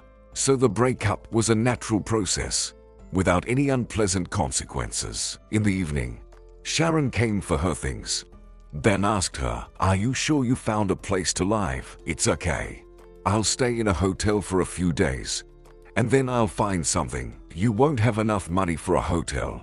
Stay here for now. The girl blushed and started to refuse. No, I can't do that. I'm not suggesting anything like that. You'll be here alone, and I'll stay with a friend for a while. Ben himself helped the girl find affordable housing and assisted her with the move. The next day he dropped by to see how she was settling into her new place. It turned out that he suggested taking a walk. Sharon, we're in a unique situation. We are both betrayed by the same person, and that's a pretext for an alliance between the victims. The girl was surprised. I didn't know you also had a falling out with Pamela. No, I didn't have a falling out with her. I caught her red-handed with Dan. Did you, beat him up? No, I don't harm the feeble. Wait, did you know about this scoundrel? Yes, that's why Pamela and I had a falling out. I can't stand it when others deceive in front of me. So, you stood up for me. Sharon blushed again. It seems that way. They started dating every day, and the more Ben got to know this girl, the more he liked her. In addition to high moral principles, Sharon was knowledgeable and shared a lot of interesting information about significant historical events. One day she confessed, I wanted to go to graduate school, but it hasn't worked out yet. But I won't give up on my plans. I dream of becoming a real historian, and for now, you're working at the museum. Yep, but you can't imagine the opportunities there. I can order any literature. I must confess to you that I'm already collecting material for my dissertation. She smiled as if there was no greater happiness in the world than the opportunity to obtain these documents. He looked into her eyes attentively for the first time and was surprised to realize that they were emerald green. This discovery stunned him. I've only met a girl with eyes like that once in my life. Sharon laughed. My mom always laughed. She said I had cat eyes. By the way, in the Middle Ages, having such eyes could cost you your life because it was considered the main sign of the dark forces. Yes, I remember that witches were burned at the stake. Aren't you afraid of what? That I'll be sent to the stake too? Thank God. These aren't those times, And one should fear completely different things. Like what? I'm most afraid of insincere people. Unnoticed, their dates turned into mutual attachment. Ben realized that with a girl like Sharon, life would be easy for him. He proposed to her, and she agreed immediately. Several years after the wedding, they lived in a rented one-bedroom apartment. But Sharon's parents helped them buy their own home. Soon, they became happy parents and couldn't be happier with the success of their little son. Ben was always amazed by his hard-working wife. When Sharon was still on maternity leave, she could spend hours working on her dissertation. He scolded his wife for it. "Sharon, can't you take a break sometimes? And I think your late-night computer sessions aren't safe for our future child." The woman just smiled at such remarks, providing many arguments in favor of such an activity. "Ben, it's much more dangerous to stress out, lift weights, or overeat. I don't have any deviations like that. So you can be completely at ease for our little one. Around you, I only have positive emotions." Ben respected his wife's opinion and always listened to her. After several attempts to forbid her from working, he left her alone. After the birth of Mark, Sharon completely shifted her focus to their son. She started a diary with cute bears, meticulously recording every success of her son. Then she compared the collected data with the pediatrician's reference book and always spoke with pride. "Ben, our son SAT down on his own today. Imagine, he's even ahead in development compared to peers." Ben rejoiced along with his wife. Then he rejoiced in the first conscious words of their son and his first steps. The boy grew up as a mischievous child and tried everything. At the age of 2, Mark already bombarded his parents with simple questions, but the cloudless happiness of the family was shattered by an unexpected illness of their son. At first, they thought the boy had a common cold, but it turned out to be meningitis. Sharon spent almost a whole month in the hospital with the child. When the wife and son returned home, Ben immediately noticed that something was wrong with Mark. The child became lethargic, refused to play, and ate poorly. They went to doctors again. One young doctor looked at the grief-stricken parents with surprise. "And what did you expect? After meningitis, things can be even worse. Be thankful that your son is working and asking to use the potty. Many after such an illness turn into vegetables." Ben stared at the doctor with huge eyes, who, without trying to choose his words, said all this to a mother who was already going insane. Sharon burst into tears right in the doctor's office. She pressed Mark to her chest and said, "How can you speak like that?" She stormed out of their office, taking her son with her. Ben stayed in the office. He really wanted to hit this so-called specialist with all his might, but he restrained himself and only asked, "Listen, doctor, where did you get your diploma? Probably bought it. Remember, I won't let this go. I'll complain about you because people like you shouldn't be allowed near children." The nurse who was writing a prescription quickly came to the defense of the doctor. "Sir, how dare you? This is a medical facility, not a pub. Leave the office immediately." At home, they couldn't come to their senses for a long time. Sharon broke the silence. "Ben, what are we going to do?" "We'll fight for our son's life. Fortunately, besides this quack, there are other doctors." All the money they had was spent on consultations with doctors, but no one could do anything. Only one professor gave a hopeful prognosis. "Don't despair prematurely. The boy is growing, and there is hope that the body will compensate. There may be some consequences, but now nothing can be predicted. Watch the child, and be sure to come again in 6 months." Sharon, out of habit, continued to make entries in her diary, but now she had to mark the appearance of an ominous sign. Mark started speaking very little and could no longer work without support. His chubby legs turned into 2 thin sticks, and his hands couldn't even hold toys.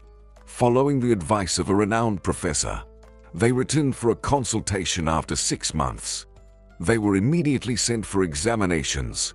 The professor examined their images for a long time and averted his eyes. Ben couldn't take it anymore. "Professor, it's better to know the bitter truth. than to suffer, lost in guesses. All right. If you insist, I won't hide from you that I can't say anything comforting. Unfortunately, the dynamics are negative. Crucial brain centers were affected by the infection. And this process, alas, is irreversible. But there are expensive medicines. We are ready to do anything just to cure our son. There are indeed medications, but they cannot completely cure your child. To be brutally honest, I can only advise you to think about a second child. So, you mean that Mark? No, he will live for a few more years, but his condition will only deteriorate. The professor's words were interpreted by the grieving parents as a sentence, but their shared sorrow brought them closer, and they still hoped for a miracle. Sharon began searching for unconventional treatment methods. She seemed to have gone mad. Day by day, she found some new healers who subsequently all turned out to be charlatans. The woman was so immersed in the problem that she became distracted. And for this, she paid with her life one day. In the family, something happened that no one expected. Something that definitely shouldn't have happened. The winter was warm, so the roads and sidewalks were covered with a layer of ice. Sharon was rushing to meet with a person who practiced Eastern techniques. She crossed the road at the designated place, and there was only about 1.5 meters to the sidewalk when the traffic light turned red. Tires had already started moving, and she hurried to take a step, but slipped and fell right under the bus's wheels. The driver didn't even notice what had happened and dragged her for several meters. Only when the passengers started shouting, "Stop! There's a woman under your wheels," he hit the brakes, but it was already too late. When the ambulance arrived at the scene, Sharon was already showing no signs of life. Even after death, she had a contemplative expression on her face, as if her thoughts were somewhere there, where she sought salvation for her son. This new tragedy shattered the man. He couldn't imagine how he would continue living without his wife. Only after Sharon's tragic death did Ben realize how much he loved this simple, modest woman. He saw her green eyes everywhere, missed her smile and voice. This loss robbed him of the desire to live. But he looked at his sick son and pushed away those thoughts. No, I must live for my son. I must save him. I will manage. For Mark. For Sharon. I just have to. When the parents of his wife suggested, "Ben, it will be difficult for you with a sick child. Why burden yourself with such an unbearable load? Let us take Mark with us. We will provide good care, hire a nanny, and you can still build your life." He rejected this proposal. He couldn't even think that he might someday part with his son, let alone talk about voluntarily giving him up. He simply didn't want to. "Of course, thank you so much, but I can handle it myself. If I need your help, I'll definitely let you know. And for now, I don't even entertain the thought of another woman because I love your daughter." For several days, the man didn't leave the apartment. He tried to reach Sarah, but she didn't respond. She often complained about her health, and he thought she had fallen ill again. The decision came unexpectedly. When he was alone, thinking about his deceased wife, it was as if someone whispered to him, "Go, Ben, to your hometown. That's where your salvation lies." That same evening, he set off with his son. He called a taxi because it was problematic to reach the village on foot with the sick child. Neighbor Ron greeted the guests, which surprised Ben greatly. "Ron, are you looking after the house?" The man wasn't even embarrassed. "You could say that. Sarah asked me. Her kids took her to the city. She's undergoing treatment there. The old lady has become quite weak. She complained a lot about her joints recently. And why not? Is it hard to work as a caretaker?" Ron looked at Ben with a twinkle in his eye. The widow understood the hint and took out a bill from his leather wallet. "Thanks, Ron. And as for the house, I haven't decided anything yet. Maybe you need a ride somewhere." "Not today, but we'll definitely need your help tomorrow." The neighbor still stood there, smiling. Ben realized he needed to give a couple more bills as an advance. He took out a high-denomination bill. "Ron, I hope this will be enough." "Ben, more than enough. Everything is just fine." The man was about to leave, but Ben stopped him. "It's uncomfortable for me to talk about this, Ron. But please, don't drink. I have a sick child." He looked sympathetically at the boy, heading to Kudrow. To the young healer, "Yes, we have no other options left. Don't worry. I won't touch the strong stuff today. Just beer." "Tell me, Ron, just honestly, does this woman really help?" The man replied, "Even people from the city come to her, mostly those who have lost all hope. I brought my wife to Sophie when she suffered from back pain, and she got her back on her feet in a week. Now I believe in unconventional methods of medicine." The neighbor no longer rushed. Apparently, he wanted to talk. "I'll confess to you in secret. As a neighbor, my wife wanted Sophie to cast a spell on me, to make me quit drinking, but I'm categorically against it. I know my limits. You'll see for yourself." But the neighbor's promises didn't hold up, and in the morning, he reeked of alcohol. So, the trip had to be postponed. Ben reproached him with regret. "Ron, you promised, and yet." "Sorry." Ben went a bit overboard, but I'll be fine by lunch, I guarantee. They quickly reached the small village situated at the edge of the forest and swamp. From a distance, Ben noticed a cuneiform familiar house. With Ron's help, he carefully brought out his son. Everyone waiting immediately looked at the newcomers. An elderly woman asked, "How long has your boy been sick?" "For 2.5 years. He had complications after meningitis." The woman reassured them, "Don't worry too much. Sophie has incredible power. She will definitely help you." "I hope so." The line moved slowly, and Ron was already getting anxious. "At this rate, we'll have to spend the night here." Ben understood perfectly well that the man was troubled by his money. Irritated, he said, "If you're in a hurry, you can go." "Yeah. And what about you?" "No, that won't work. I won't leave you alone." Only closer to the evening did Ben's turn come.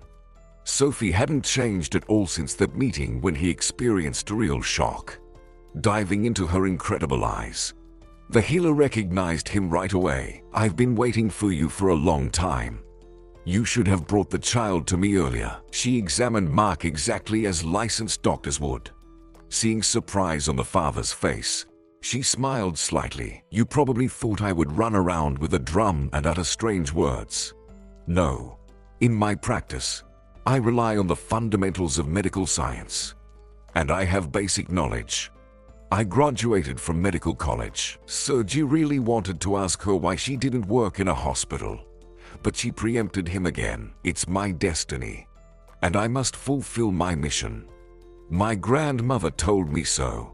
She said that if I start working for money, my power will vanish." Mark, who had been silent until now, unexpectedly smiled and said softly, "Miss, I don't hurt." Sophie affectionately stroked his head. "Don't be afraid, little one. I won't hurt you." The healer looked at the father. "I don't know if my treatment method will suit you, but the boy will have to stay here for a few days." While Ben contemplated this proposal, she added, "I understand your concerns, but I can offer you to stay on the veranda during this time. Of course, it's not entirely cozy there in winter, but you can endure it for a few days." Ben was delighted at the opportunity not to be separated from his son. He stepped outside, where it was already empty, with only Ron patiently waiting for his passengers. Ben waved to him. "Ron, go home, take a rest, and I'll call you when it's time to pick us up." The man almost jumped for joy and suggested, "Right, Ben, I'll also get your house ready." Ben spent 3 days at the healer's house. From early morning, visitors gathered in the yard, and cars arrived from a distance. Ben even noticed cars with foreign license plates in the parking lot. Sophie didn't prohibit him from seeing his son, but strongly objected to his presence during the sessions, and he didn't argue. Sophie herself invited him into the house. "Speaking professionally, the first course of treatment is complete, but that doesn't mean you can relax.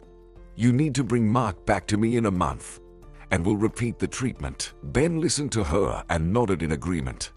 He took a bag of herbs, and reached out to his son. "So, Mark, let's go home." The boy responded joyfully, "Let's go.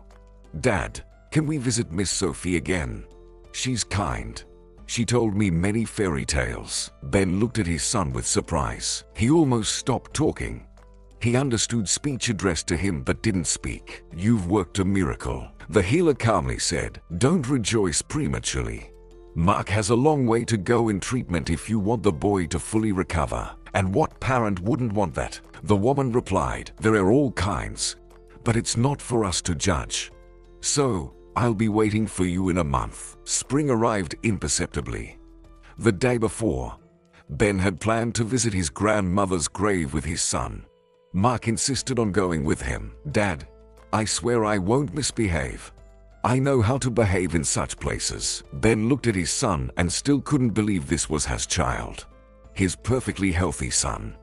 The miraculous healing made such a strong impression on the father that he decided to stay in the village with his son. This decision was driven by the fear that their illness might return upon returning to the city. However, Ben didn't want to admit this to himself. Mark successfully completed the first 2 grades at the elementary school where his father worked. The boy underwent 3 courses of treatment, but then the healer disappeared from Cadro, and no one knew where she went. Gossips claimed that an oligarch she cured of a deadly disease took her away. But there were also those who asserted that Sophie went to her mother, who had moved to the neighboring village. The second version seemed more plausible, and Ben really hoped to see this mysterious woman again. And on that spring day, he seemed to sense the long-awaited meeting. He and Mark tidied up Constance's grave and were about to head home when they heard a familiar voice. "Ben." The man turned sharply and found himself captivated by emerald lakes. Mark jumped in place with joy. "Miss Sophie, we were looking for you, and you disappeared like Cinderella from a fairy tale." The woman looked embarrassed. "I'm sorry. It happened that I had to leave for a while," Ben asked with understanding. "Problems with Mom, not only. Now, I don't want to spoil the mood of this meeting, but later I'll definitely tell you. For now, I can confess one thing. Very often, for a gifted person or someone endowed with certain abilities, their gift becomes a burden. Have you really caused trouble for someone in this remote village?" "You almost guessed." "Okay, I'll tell you because you're the only person I can trust. In short, I was accused of charlatanism. There was a trial, and besides that, what are you accused of?" "Oh, a lot of things. So being with me is unsafe, especially for you, considering you work as a teacher in the school." "Yes, but Sophie, I'm least concerned about the judgments of other people. The main thing is that I know your gift is divine." "I'm glad to hear that. But just in case, I warned you. I don't want to cause you trouble. I was fined a substantial amount, and, on top of that, my mother is ill." "Where is she now?" "My older sister took her in for a while." They chatted a little more, and Sophie said, "I have to go. Just please, don't tell anyone that you saw me." "Are you afraid?" "Ben, wouldn't you be afraid in my place? I'm a lonely woman, and there's no one to protect me." She left, and he regretted not having the chance to offer his help. Some time passed, and they met again. Initially, there were rumors that Sophie had returned but didn't want to treat anyone anymore. People stood near her house all day. And then, late in the evening, someone knocked on the door. Ben and Mac exchanged glances. Ben asked his son sternly, "Mark, did you do anything today?" "No, Dad." Ben smiled almost imperceptibly. Every new phrase, joke, or gesture continued to delight Ben. Any confirmation that his son was okay brought him joy. He opened the door. Sophie stood on the threshold. "Hello, everything." As usual. For a while, he drowned in her eyes, and only then managed to respond. "Hello. Come in. Is something wrong?" She entered the house. Ben could see how agitated she was. The woman turned to him. "Ben, I don't know what to do. I don't know who to turn to for help." "Sophie, sit down. I'll pour you some tea, and we'll talk." "Mark, don't eavesdrop.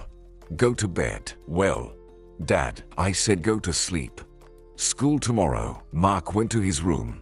Sophie smiled. A good little guy will grow up. Ben smiled. If Sophie said so, then let it be. He sat in front of her. Now tell me. She paused for a moment, gathering her thoughts. 3 months ago, a woman came to me. She brought her daughter. The girl could hardly move. And the most interesting part is that the consequences of meningitis were the same as yours and a few others. They all were treated by the same doctor. Each time it became more difficult for me. I didn't know what to do. Decided to talk to this person. I went to the city, found this hospital, found this doctor. Only when I started talking to him did I realize that it was my fatal mistake. I didn't need to do that. Since that day, he started persecuting me. He would come at any time, bring people with him. I was checked. I don't know how it would have ended if one man hadn't stood up for me. For a while, this man backed off. But now I refuse to help people. Not because I'm bad. I want to live, not hide. But he appeared again. I don't know how he found out about the case when a woman died right in my yard. Relatives brought her. She was unconscious. I couldn't help her. It was too late. But I didn't even have time to examine her. You know, back then, no one paid attention to this case because everyone saw everything. Everyone understood. But is he scaring you? Yes. Sophie looked up at him. He proposes to marry him. Says that together we'll achieve great things. And if I refuse, he'll put me behind bars. He thinks he can become a famous doctor at my expense and sell my services as his own. And he doesn't understand that if you take money even once, the gift will disappear and his business will fail. Ben chuckled. Are you sure he can pull it off? No, I'm not sure. But the thing is, if I, for example, can understand what awaits your son ahead, then my future and the future of those people around me are not visible to me. Ben shook his head. It all sounded so fantastical that it seemed unreal. Sophie, you stay here, and I'll think about what can be done. We will definitely come up with some solution. For 2 days, Ben pondered, and on the third, he prepared to go to the city. Mark, you stay in charge of the house. Sophie, you keep an eye on him. Sophie smiled. You could have said nothing. Everything will be fine. Ben left with one thought.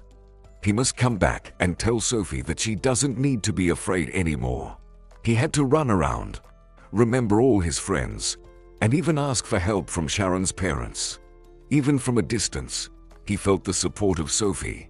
And on the night before leaving for the village, he had a strange dream, as if his grandmother and mother were sitting in a room, talking. He remembered his mom only from a few photos, but in the dream, she was so vivid, so beautiful. And his mom said to his grandmother, "Well, now you see that Ben is all grown up." I see. Well, then, you scolded him for nothing. I didn't scold him, daughter. I just didn't want him to stray from the path. The women embraced, and Ben immediately felt calm. He went to them, wanting to hug his mom, apologized to his grandmother, but the closer he got, the more distant they became. Then another woman approached them. "Well, why are you sitting? Let's go. Everyone is already waiting for us." Ben recognized Sarah. He stopped. "How is this possible? My mom and grandma have been gone for a long time, and Sarah is with her daughter." He didn't get a chance to figure it out. The alarm clock rang. He sat up abruptly on the couch. Some oppressive feeling from the dream lingered, but there was no time to contemplate. He needed to go to the village, especially since the news for Sophie was very good. That same doctor was fired, and they even opened a case against him for negligence and improper treatment. Ben had to run around, looking for his patients. There was some commotion in the village. He didn't immediately understand that people were gathering at his aunt's house. A bad premonition pricked his heart. Aunt Sarah, the suspicions turned out to be correct. They brought Sarah in the morning, and the funeral was scheduled for the next day. Ben felt melancholy. The last thread connecting him to his childhood was now broken. Sophie and Mark were at home. She stood up to meet him and immediately said, "She is fine now. She didn't suffer." Ben weakly smiled. These words did make him feel a little better. "Here, you can read all this. But one thing I can tell you for sure. That man won't bother you anymore." Ben sat on the couch, damn tired. He needed to gather strength, go to his aunt's house. Perhaps some help was needed. Mark pressed against him. Ben hugged his son and closed his eyes. Just for a minute. When he opened them, Sophie was already gone. It had been an hour or two. Mark was making sandwiches. "Son, where is Sophie?" "Dad, she left a long time ago. Asked me to thank you. You slept so soundly." "She left." Ben jumped up, but then immediately sat back down. "She left.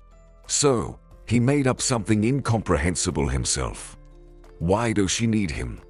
Just an ordinary guy. Spread his wings.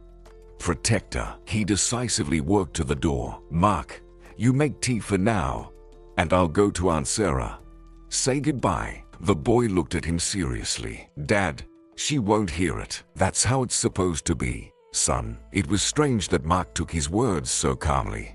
Usually, if it involved someone's death, he would get very nervous. After Sarah's funeral, more than 2 months had passed. Ben worked. Mark went to school. In the evenings, Mark would look at his dad. He noticeably lost weight and smiled much less. Mark fondly remembered when Sophie lived with them. It was so good then, so real. And Sophie, she was so kind, so good. I wonder why Dad didn't like her. "Mark, I'll go to the cemetery. We need to tidy up before winter. Will you help?" "Yes, Dad." Mark immediately went to put on shoes, and Ben started gathering tools. They spent a long time at the cemetery. There was a lot of grass. Finally, Mark said, "All done. Look how clean it is." Ben stood up and froze. He locked eyes with green eyes. "Hello, Sophie." She smiled at him somewhat sadly. "Hello, Ben." They stood and silently looked at each other. Mark spoke first. "Why don't you come to us anymore? Dad really misses you." Ben was about to scold his son, but then changed his mind. He just looked at Sophie. The woman smiled. "It's a bit awkward. You don't invite me." And Ben thought they really didn't. Mark grabbed Sophie's hand and said, "We invite you. We invite you very much." Ben smiled and took Sophie's other hand. "Yes, Sophie. We invite you very much." The woman had no choice but to go between these two men, the little and the big. She smiled, though she wanted to cry. Sophie had known since their first encounter at the funeral that they would be together. She had lied a little to Ben to avoid unnecessary questions. Everything in its own time. The news of Sophie marrying Ben shook their entire village. Everyone attended the wedding, not just those who lived in the village, but also those whom Sophie had helped, including many who had received assistance from her grandmother. Ben was shocked by the number of people who wanted to congratulate them. Mark enjoyed the company of his grandparents and Sharon's parents, who had also come to congratulate them. Sharon's mother, when he approached her, whispered, "We are very happy for both you and Mark. Your Sophie will be a great mother to our grandchild." After the wedding, they went to the cemetery. Sophie stopped at her grandmother's grave and said thoughtfully, "Grandma told me that one day you would come to me, holding a sick child." She didn't specify who exactly, just said he. Ben grinned. Imagine my state when she, to a young guy who hadn't even thought about marriage, said that I should bring my child to you. I thought at that time that 100 years hadn't passed without a trace for a person. You know, the connection between our families goes back a long way. Even when we weren't around, we were already helping each other. Yes, my grandmother and Aunt Sarah used to tell me. But back then, it all seemed like a fairy tale. Like something unfamiliar. Sophie pressed against him. Mark stood beside them, also looking at the monument. "Dad, let's go home. I'm getting cold." "Of course, let's go, son." They walked towards home, and when they exited the cemetery gates, Sophie turned to him. "I will be a very good wife and mother. I promise you, and I will be the best husband. I won't promise.